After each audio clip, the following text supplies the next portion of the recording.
Hello guys, welcome back sa ating YouTube channel. Guys, ito na yung matagal na hinihintay natin. Guys, sa mga nagre-request nga pala ng price update daw ng latest model po ni Itel.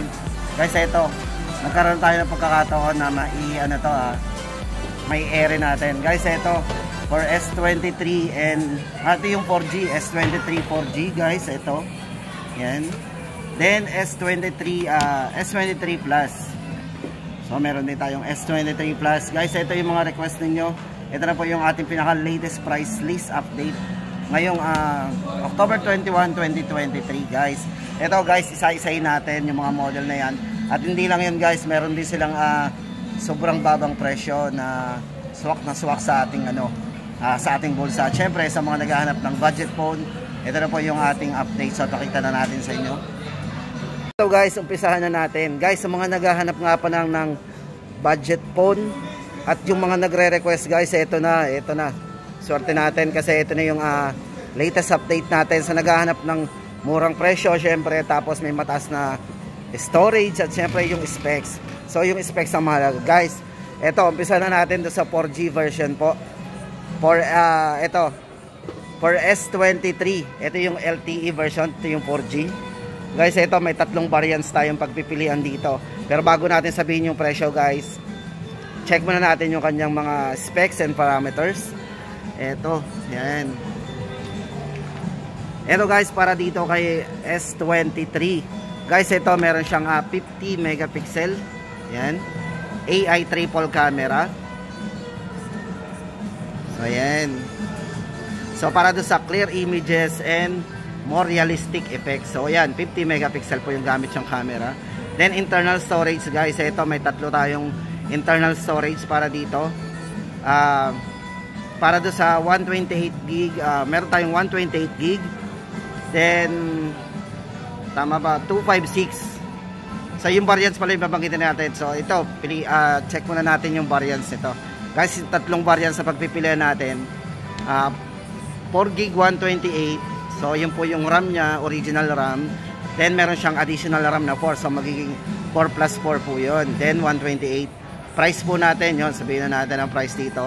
4,299. Para doon sa 4 gig RAM 128. And then, doon naman sa... Tapos, guys, doon sa padalawang variants po ng S23 4G. Guys, yung naman, 8 gig RAM plus 8 gig RAM. So, magiging 16 gig RAM po yun. Tapos 128 po internal storage. Grabe. Ang price lang po noon is 4,999. Sobrang baba po ng price noon. Grabe. Ayan. Tapos ito pa. Kung gusto natin at medyo nabitin pa tayo sa 128 gig.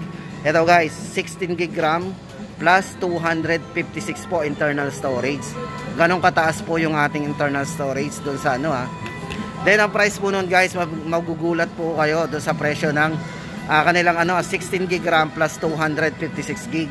Kasi ang price po noon ay 5,499 lang. Grabe, ganun kababa. Tapos sobrang taas po ng kanyang internal storage. So ito na po yung pinaka niya So hawak natin dito is dummy phone. Ayan. Grabe. So maganda dito guys, ito size ng screen niya. Naka 6.6 high definition plus po yan, na naka 90 Hz na po yung refresh rate ng screen ito. Very smooth na po yan pag magbabrowse tayo. At syempre guys, ito 5,000 mAh battery para sa long lasting battery nya. And naka type C na rin. So yan, naka type C na po yan. Napakamurang phone, naka type C na rin. Yan, fast charging na rin na 15 watts. So yun guys, ang ating latest update para doon sa mga budget phone na to na S23 4G. Guys, hindi lang yun Ito, isama natin to, yung isang model po nila na A60s 4G.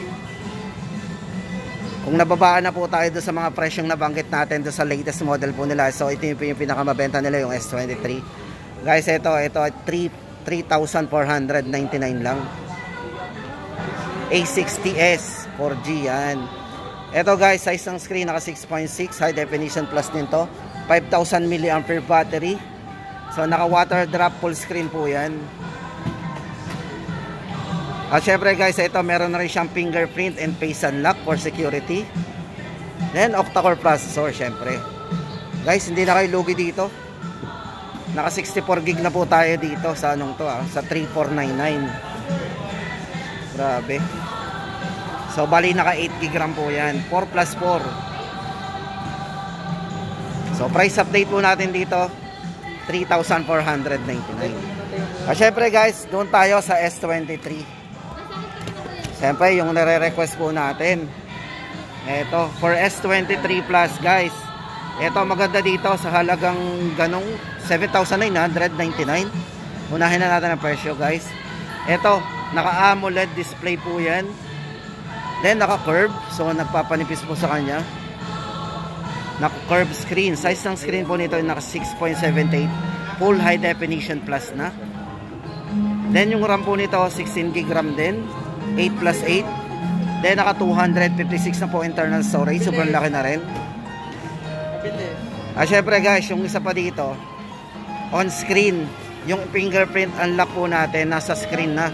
So usually ginagamit ko sa mga mid-range. Yung mga mid-range phone natin, yung mga presyuhan na ganon. Pero dito kay S23 Plus, meron na rin siyang ganon na in-display na fingerprint. Ito guys, for the selfie naman, sa mga mahilig mag-selfie, meron siyang mataas na selfie camera na 32 megapixel na po. At ito guys, meron siyang dynamic bar. So kung familiar po kayo sa dynamic bar, alam niyo kung saan po makikita yan, sa mga brand na makikita natin. Guys, dito kay S23 Plus, meron siyang dynamic bar din. Yan, assistant GPT, artificial intelligence. Yan. Grabe yung mga highlights nito pang mid-range ng presyuhan. So guys, ulitin natin ang price dito sa anong to. Price po nila dito is 7,999, napakamura. So S23 Plus. So ayan po yung ating latest update sa mga nag-request po nito. Ayan. So ayan na, nagkaroon tayo ng pagkakataon. Sa mga naghahanap ng budget phone, ito na yung may recommend natin.